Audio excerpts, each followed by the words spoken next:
Okay. Um, so the next event that we are thinking about now is, I have seen you already are publishing about the next India Week, so I'm so looking forward to it. What's in it for, like, for the people who wants to come from India, Mm. or the businesses that are in UK? So let's talk a bit more detail into India Week Sure. 2024. So the London portion of it is on the 4th, 5th, and 6th of July, which is a Okay. Thursday, Friday, Saturday. There's a So dinner in the Parliament. date's frozen already. Yeah. So Dates you, are frozen. okay. There's dinner in Parliament on the first night. Okay. Then we've got a 2-day business conference, business and policy conference. Um, on the fifth evening, we have a drinks reception at the London Chamber of Commerce, so a lot of their members will be there.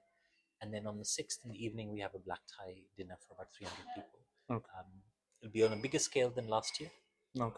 We have the UK India Business Council as a partner, the London Chamber of Commerce as a partner, as well as several of our sponsors are already in place. So the aim is just to make it bigger and better. So if you're coming from India, Hmm. uh, you would want to meet maybe politicians from here. You would want to meet businesses here who can help you expand your business into the UK. And likewise, if you're from the UK, you're coming because you want to gain insights from key decision makers in India about the way the Indian economy and society is evolving. Not just sound bites, but real kind of detail that we can get into. Okay. So especially, I'm interested more from the people who are coming from India, if they want to. What's the approach? I mean, how do they come in? Like, do they have to be businesses, or is it okay for individuals who want to join the conference and get the kind of Absolutely. So facility? anyone can join in. They can just get in touch with us, and if they have a specific need, so for example, they're coming because they want to meet a particular type of person, Mm. then we can see if we can curate that and introduce those kind of people. So typically, the introductions we make a couple of weeks before. So if Okay. somebody is coming and saying, "I'm coming to meet just this type of person," then we'll try and make those introductions on email a couple of weeks before, and then they'll come and meet at the event. Hmm. So what's like in terms of you had different themes last year. Are you gonna go with some of the themes that are current at the present scenario? Like what's the plan for it? And Uh, it's too probably a bit early in the yeah. discussions, but yeah, just to understand. So this year is a unique year because Indian elections will have concluded just a few weeks before So our true. event, Yeah. and probably just a few weeks after our event, the UK elections dates will be announced. So we'll be sitting right in the middle. Um, if the free trade agreement hasn't concluded very, very soon, it won't be concluded until next year, most likely. Oh, okay. And because both countries will be in election mode. So we'll be talking about uh, what it means for India and the UK to expand trade and how that might happen. We'll be talking about uh, what the next 5 years of the next government in India means for the UK, whether that's the status quo or something will be different. Um, we'll be talking more on a state specific level in terms of investment opportunities and trade opportunities in different states. So, just like last time, we had 2 or 3 different states in particular that we Mhm. focused on, we'll do the same, maybe with similar states or different states. Um, and so, I think from here, if you are a business person interested in India generally, or you're part of the diaspora from those states, in both instances, I think there'll be something in it for you. So true. So true. But do you have any big names? I mean, again, probably yeah, it's too early to reveal as well. We Yeah. have some good names, Yeah. but because there's 2 sets of elections Mm, happening, it would be premature to say I because know. I know. anything could change.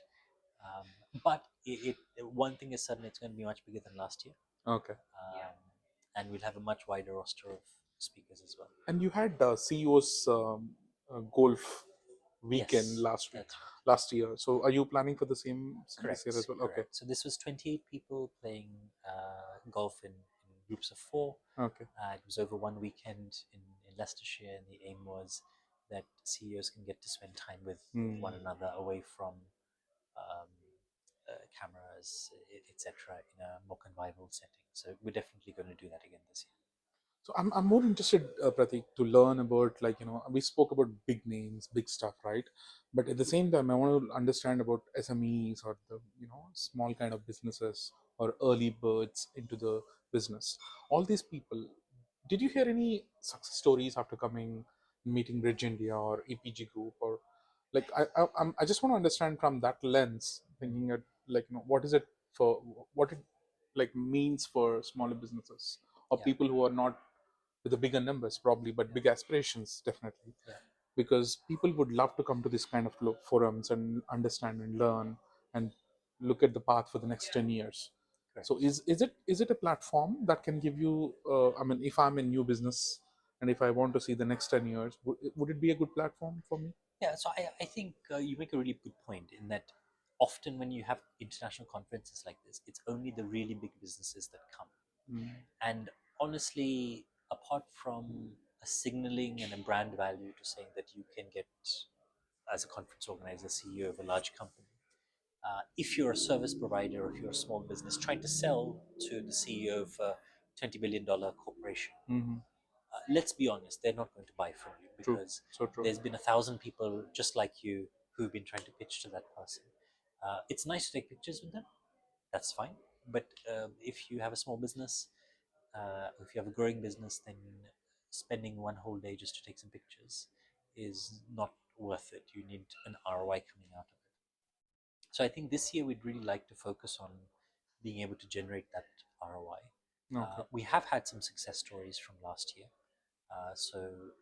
In particular, in we had an education conference in Oxford as part of India Week, um, and the education minister of one of the northeast states, we'd set up multiple meetings for him. Yeah, And some of those conferences some of those meetings that had progressed significantly that's great. thereafter. Um, some are even now in pilot stage, so they'll still take another year to implement.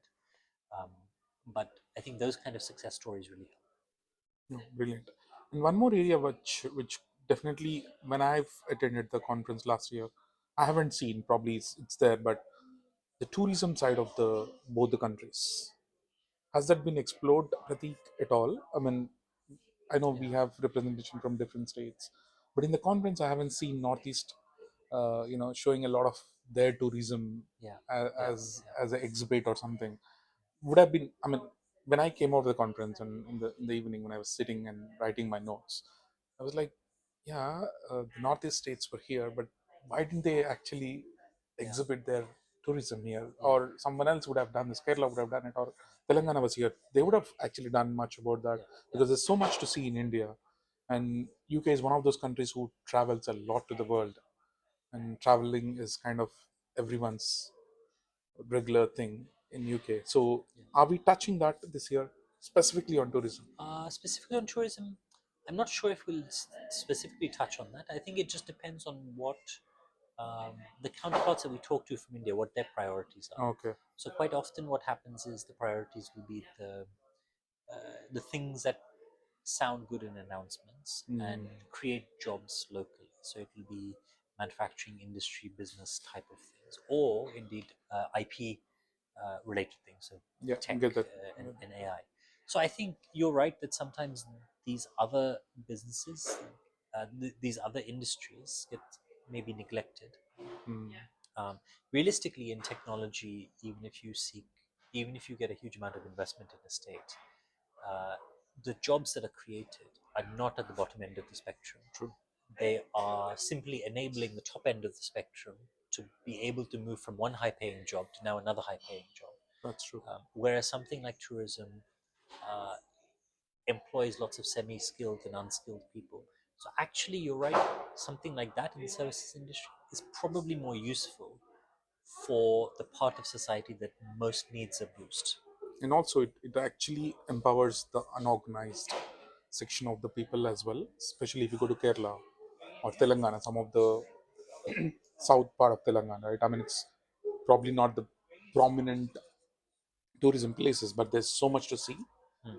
But if the governments are don't, I mean, it's again, it's driven by the governments. I completely agree with you, but they need to, when they have this international platform, they do need to come here and say that, yes, we have business, but we also have Yeah, other stuff, because yeah, The reason I'm saying that, I've been working here for some time now, and I see every colleague of mine would have like 30 days of his calendar, want to go somewhere. And that's been into like even places like Hungary, Budapest is exploring a lot of tourism, right? Or the other places, even Philippines, right? And I've seen some of them. I mean, to mean one of the recent pictures, like one of the Philippines guy was talking about the tourism in Philippines, which at least didn't come to my notice before. So everyone is trying to, because the world economy is changing, Mm. and the the areas that world economy wants to explore is changing. One is technology for sure, but the leisure industry is also very Yeah, big, yeah, yeah, and how big we can make it is within our hands, right? India as a country, how much, like, we have so much.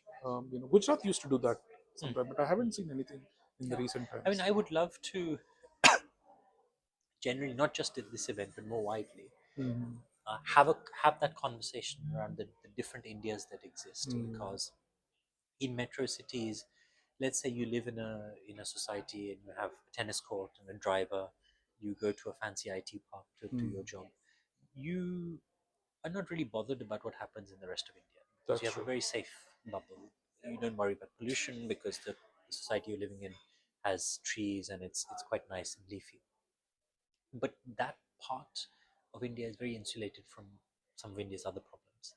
Whereas the rest of India, particularly in the unorganized sector, there are real challenges in terms of Mm. youth unemployment, in terms of skilling, and there, if there can be more conversations internationally, just like the one that you're saying, where we can focus on creating employment, sustainable employment. I don't Mm. mean becoming a Zomato driver, something that can be a career. A Zomato driver, you'll be able to feed your family for 6 months or a year. But if you have a career in something, you're able to feed your family for a lifetime That's true. and pay for your kids' education as well. So I think you're absolutely right. We should focus internationally on some of these things because I think the India story internationally is often about um, one of the largest economies in the world, higher growth rate than China, and that's all true. But that growth is concentrated on a part of India, Yeah, particularly in metro cities. that's less than 10% Yeah, of the total India. If you look at, I think you would agree. You've been in India, and you would agree that's even not even 10% of the India. The, yeah, the the metros that we look at, or the, which is amazing. That's a great story to tell. I'm not here to tell that we don't have success stories. We do have. As much as we want to speak about Satya Nadella or Sundar Pichai, we also want to talk about the rest of the nation. And these are the platforms. The only reason I'm saying this, I think, to you, because you're not only a business group, you're also a charity. And the Bridge India is more on a culture where we started our mm, discussions, right? I mean, it's going beyond business. And the more you connected between the two countries in terms of that, because UK and India have like 300 plus years relationship mm, now, doing a lot of things. In UK knows us very well, but we want UK to see the kind of nation it is at the moment, and where we can bring business mm, from the different perspective, not only from the IT sector, which is again we are anyways doing very well. Even if we speak or we don't speak, don't say anything about IT in India, it will still happen. yeah, You know what I'm saying, yeah, right? yeah, Because everyone knows at every workplace that if you have an Indian guy, anyways, like we are out of 150, sorry, 1.5 billion people now, mm, so every fourth person is Indian. So IT guy is also Indian. Quite obvious. So yeah, it's, I think that industry is overspoken already now. I think we need to touch the other side. Is my yeah. thought. I mean, just a No, I completely input to agree. you. Yeah. I completely agree. I think yeah, it's an uncomfortable conversation for politicians because it doesn't fit the narrative of Yeah, that's true. 7 or 8% growth because that part of India has, in real terms, probably 0% growth for the last 20 years Mm, or 2% growth for the last 20 years on an annualized basis. Um, and that's not the India that most people want to sell, but that's true. actually, that's the India that uh, is crying out for more support. So, are you tapping into one more area which I mean, I'm fascinated about, but the religious education and all that stuff is one of the areas, because you're talking about educational institutions, collaborations with the universities and all. And in the UK, education from the childhood they talk about religious education, Mm. RE as a subject, right? Which is probably not as much as in India as well. We don't have RE as a subject. We don't have religious education as such. So now that India is growing importance in some of the areas of religion, and you have seen how big it's on the political arena as well Mm. recently, Mm. and you know what I'm talking about. You got, I can Yeah. see you where you're not in the face. So how are we bringing that into the business and the cultural spectrum, and what are we trying to Yeah. bring in? So I think that's also a fascinating point. So if I give you one specific example about Oxford, in Oxford there are three centers of religious education. There's Islamic studies, Jewish studies, and Hindu studies. Mm, The OCHS, the Oxford Center for Hindu Studies, is the newest of the three, I think, but it's also the least well funded. So the mm, Jewish Studies Center and the Islamic Studies Center are really well funded by their communities. Um, from across the world, and they do some incredible work, and it's the highest kind of academic quality that you can find anywhere in the world. But the OCHS is the foremost Hindu studies academic center in the world. By Hindu studies, I don't mean nationalism. I don't mean a strident kind of politicization. I mean reading thousands of years old Sanskrit manuscripts, studying theology, studying it with academic rigor that you would mm. expect at Oxford. So something like that isn't actually well known in the Indian community here. That's true, so true. It's not supported by the Indian community here, and it's certainly not supported by that much in India as well. It would be a wonderful place for, let's say, for example, there's a huge amount of Hindu Tamil literature. To have a chair in Tamil studies, or chair in Telugu studies, or a chair in Mm, Kannada studies, which don't exist in international universities. Um, and you could then provide an avenue and scholarships for kids from India mm, who want to study this in an academic and non-political setting. mm, They could come here and then further that soft power of India. mm, Um, so I think there are lots of opportunities. I think uh, it needs stakeholders, whether they're members of the diaspora, who are able to support it, in a small way, versus state governments and large corporations who can support it in a transformational way over a mm, generation. mm. I think they need to think more about this, because India has talked about its Hinduness much more stridently on the global In the recent stage. times, yes. Uh, but the reason why it maybe hasn't made the progress it might do is because the way India projects itself internationally, in my mind, there's a difference between the spiritual aspect of Hinduism, the outward show of religiosity, to say I have a tika, therefore I am Mm, Hindu, the the nationalism, um, and then the political aspect. All these four are distinct. And when you're selling it internationally, actually the most marketable part of this, and this is not a political point, it's a marketing point. The most marketable part of this is the spiritual side, the philosophy, the philosophy, fundamental philosophy, that's true. because the big difference between Abrahamic philosophies, one of the big differences between Abrahamic philosophies and the Indian philosophies is that uh, in India, the in Hinduism, in Jainism, etc., the philosophy came first, and then the theology. Yeah, Whereas in Abrahamic traditions, the theology comes first. So you shall do this, this, this. You should yeah, do this, this, and this, yeah. and then all the intellectualization comes much after. So that's kind of saying so that's why it's much more prescriptive in Abrahamic faiths, whereas in Hinduism it's much more open to interpretation, Mm, because you create a formula for how you can think, and then there are different ways that you can then brilliant. elucidate it. So I think it's worth India celebrating that and supporting places like the I think OCHS. I think when you're going to pitch this time, I mean, whenever you're connecting with the politicians or the state leaders or the central leaders, I think it's worth mentioning this, because you're so true, and absolutely, you nailed it, like where the way Jewish studies are done, being done, the way Islamic studies are done. My kid goes to schools and they study all this stuff, and there's no inclination towards any of the religion as such. It's more as a philosophy, Mm. but that's absolutely failed in India. I can very well say that I'm in education. I've seen colleges, schools. It's never seen as philosophy as a subject as such. It's more driven towards, like, the barrier. Mm. It has even more become like a barrier than an education. And if Oxford or Cambridge or somebody like this promoting Hinduism as an education, I think our politicians should come and speak about it. Mm. And if they don't endorse it, I mean, there's no point. I mean, I think Mm. it is not a great news to hear from you that the Jewish studies are more funded than Hindu study, which is surprising, isn't it? Like, we are such a rich state, Mm. rich country. We have become third largest. But yeah, I don't. This is not like, if you look at comparability, it's not sounding the sense that we should.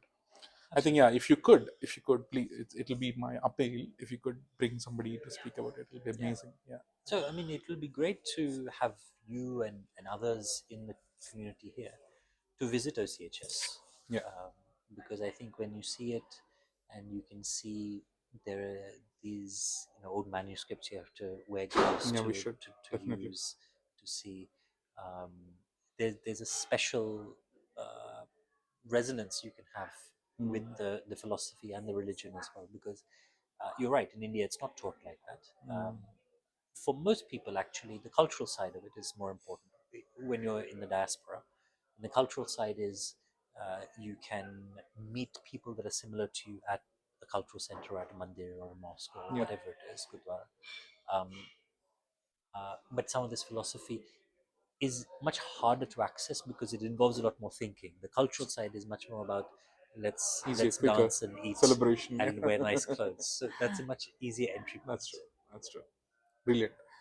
Okay, I know. I think I've taken it to a different direction, but let's come back to the India Week, and let's close talking about, like, if there are various business networks in London. You've spoken about London Chamber of Commerce.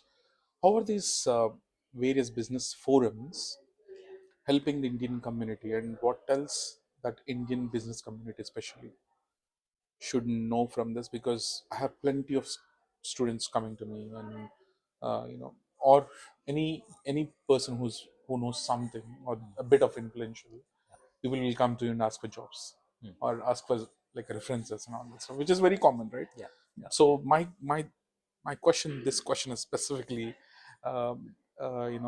target to my student friends or subscribers who are more like student community.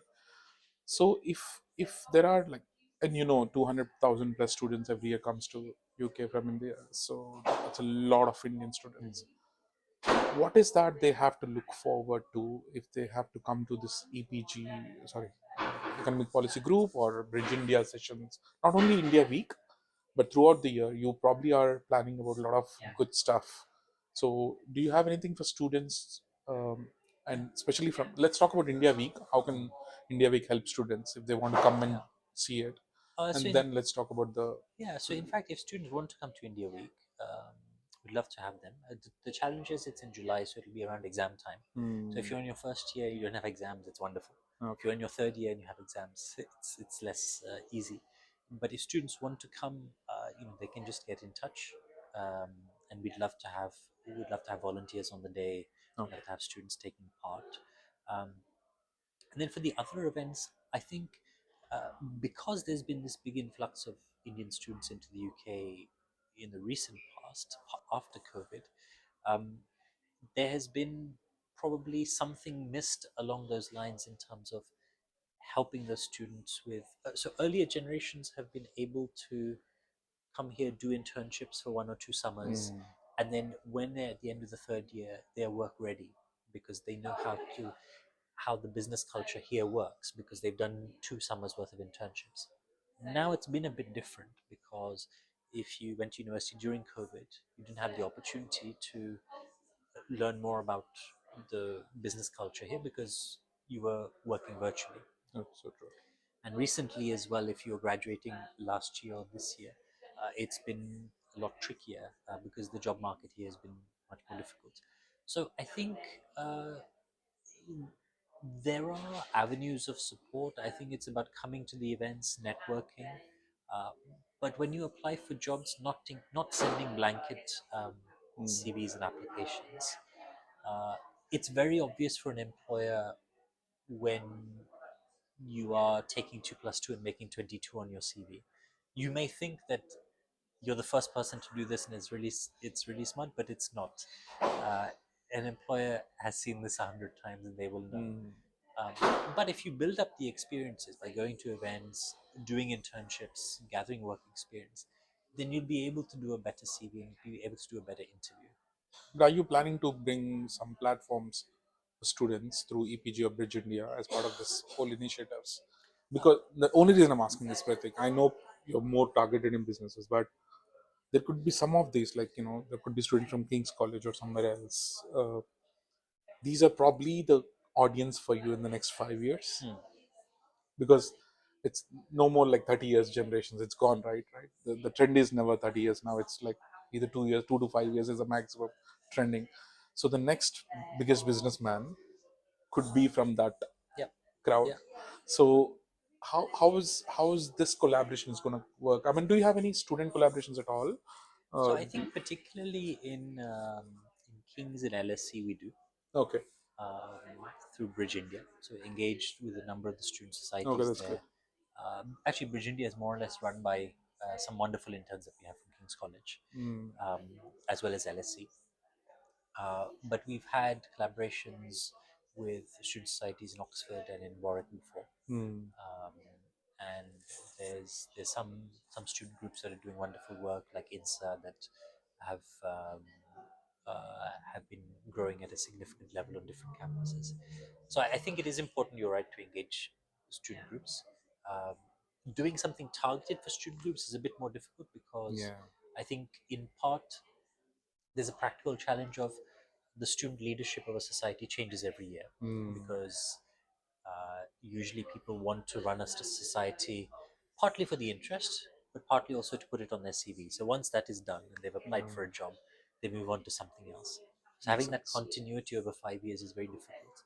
Um, so sometimes I think we found that we work with the society for 1 year, and then next year it starts at zero again. Makes sense. Makes sense. Complete sense. But very very open in Virginia to work with different societies, suggest speakers, Okay. co-organize events, have them involved in whatever we do. Okay. Okay. My last question is with the governments again. I do work with a lot of councils here in terms of some of the initiatives as a community leader, and I do see that there's a lot of need for councils to uplift themselves rather, because they're not technology driven. A lot of councils are not. A lot of borrowers are not prepared enough. So, if at all any borough or the council wants to come to Bridge India or EPG to help them to uplift, would you be open to it? Is there something that you can help? When I know you're looking at policy in big scale for the country, but do you have any policy uh, themes, or the planning for local councils as well, local governments? Specifically, if I say like Barking and Dagenham, for example, Yeah. LBBD wants to come to EPG and say, we have a plan for next 5 years for our students. Can you do something in terms of building policy? Would So you be open to it? Barking and Dagenham is a great example of a council that has done really well in the film area. So Yeah, we there's a have a big studio now. Yeah, big studio, yeah, and that's actually a very clear way of being able to attract Indian filmmakers yeah. to the borough, and therefore create jobs there. I think what a lot of inner city boroughs or boroughs generally across London struggle with is employability outcomes for their young people. I think that's where we can certainly help because, um, for example, in Virginia, we have lots of senior people who run P&Ls. Mm. They employ hundreds of people. Um, and if we can set up something coordinated with them to be able to say, let's introduce you to smart people who maybe are not the finished article, they're not polished enough to come to a job in the city, Mm. but they could be. Um, and if there's support from the council to do that in a systematic manner, I think that is possible. And I think every council struggles to be able to speak the right language to corporates and to medium-sized businesses. Mm. And also, if the councils wants to connect back to the country, right? Some of the councils may have their own. I mean, is it open, Pratik? It's probably a. I'm just curious to understand this. Is the policies more driven by the central here, or if the local governments want to do some connections in India, for example, and they want to run, like, one of the council is very strong in terms of their own, like they want to build their own IT Hmm. chain of things, and they want to bring Yeah, connections I, between I India. think Is so. it practical? Is it, It is. I mean, it is possible. yeah, Sometimes it's improbable because councils have budget constraints. yeah, So a good example is a council like Brent, which mm, has which is built a civic centre, yeah, which is highly revenue generating. So part of the mayor's office works from there, NHS works from there. They've got a Starbucks, they've got a library, mm, they've got I think an M&S as well. So it's multi-purpose use, and it's in the middle of Wembley Stadium and lots of very that's true. expensive That's true. apartment blocks. So councils like that are much more flexible because they've thought 20, 30 years ahead to Mm, build sustainable models. But then you have councils like Birmingham, which has recently gone bankrupt. Nottingham has had financial difficulties. And there, even with the best will in the world, it's very difficult to say, um, we're lacking money. We should be doing something that's higher quality at a lower price. mm, It is possible here, but actually, because it's not tried and tested, uh, councils will tend to be risk averse and they will not go down that route because if you get the if there's a big upside of you deliver better services at a cheaper cost, you may not benefit because the benefits might come after you are no longer in government. mm, But if there's a downside, you'll suffer it today, uh, yeah, because the money is going out of the bank account today. so true. So I think there is a risk aversion. Um, I don't know how you would get through that, but I think I think it's a general point around uh, private and public sector collaboration. Mm, Should there be more of it? Yes, in the right areas, as long as there's no private sector capture of the public sector, where the public sector is then dependent and spends too much money on consultants. Um, at the same time, the public sector is able to bring in some innovation that it's missing. so true. I think they need to empower themselves as well to Yeah. do that. Yeah. To give you a very minor but very silly example, if you apply to be a magistrate today in the Mm, UK, so magistrate is a voluntary role. It takes up to 2 years for the magistrate service to come back to you with the response because it takes them up to 2 years to do the due diligence in you. oh my God. Now, by using AI, you could do the same work in a matter of Ours. minutes or Yeah, hours. yeah, Max. But because the magistrate service doesn't have much money, Mm. uh, although there are huge benefits to be had from using AI, it will not do it because the investment is today and the benefits will be felt tomorrow. I'm not too sure if they don't have money. That's probably that's something I cannot buy because I do see there's a lot of investment in areas where, like, I mean, it's important, but the care, right? I mean, all that stuff. I don't want to go political. I get your point, but yeah, but I think there's a sense of the futuristic element is missing in some areas, which is very evident and clear. So it's absolutely brilliant, and you have to have welfare, and every state needs to have welfare. But the point is, what's the balance between welfare and the development? And if you don't go sustainably, I mean, hand in hand, and if you're not prepared for future, that's a difficult thing. And here is my last question to you. I know you have taken a lot of your time. What's the blueprint of business UK looking in the next 5 years? Especially the question is more relevant because the election year. Mm. How is it going to change? Do you actually see, because you're here and you've been seeing this kind of closely the businesses from the government point of view, what's going to change? Yeah. Because we have seen labor's announcements about like what their plans are. We have seen conservative talking about like what's their plans are. But what how do you see? I mean, it's a difficult year because not only UK but US is also going through elections.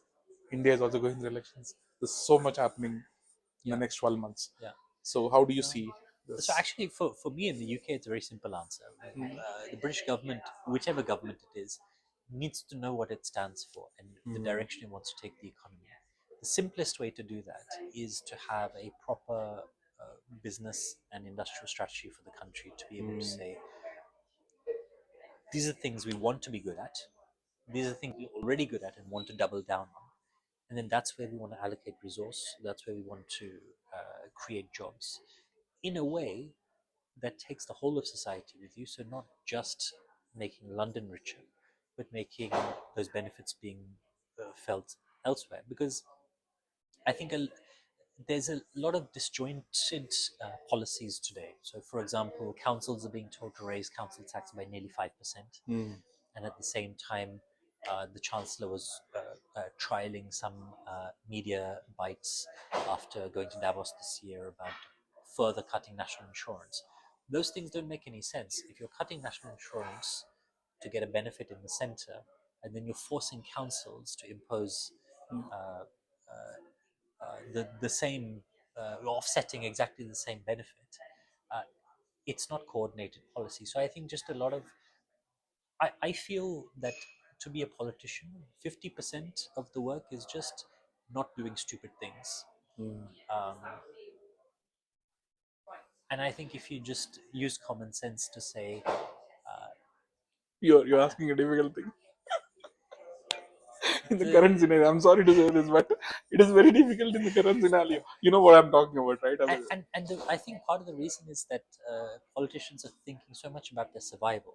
If you're a politician, you're a public servant first and foremost. You do not get into politics because it's your business development so for true. the rest of your life, because you want to sit on multiple boards and make a lot of money.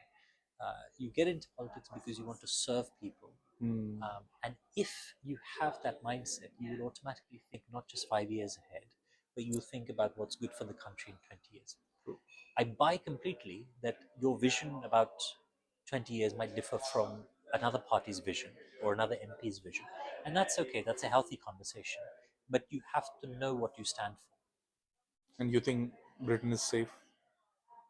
What do you think? for. I mean, especially on the business area, because the way the rest of the countries, the the past facing environment where we are in, are we actually doing enough to catch up? Is the biggest question always comes to me. Yeah, I mean, anyone who, if we look back to David Cameron's election, when George Osborne became Chancellor, there was a letter on his desk from somebody in the predecessor government which said, "There's no money," um, and that's been the subject of lots of political biographies and things like that. And now with the next government as well, there'll be not just one note; there'll be a note in every department to say there's no money left anymore. Um, but I think it's about if you know where you want to go to as a Mm. country, then you can reprioritize much better than having to change ministers every few months and reprioritizing and shuffling the deck chairs. Hope all that we can do is just hope for the best to happen.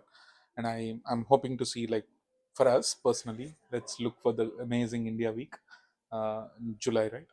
Absolutely. Yeah, Yeah. in July. And I would want to see something like Shark Tank, or you know Oh, Dragon's Den kind of format, at least for one of the sessions if possible.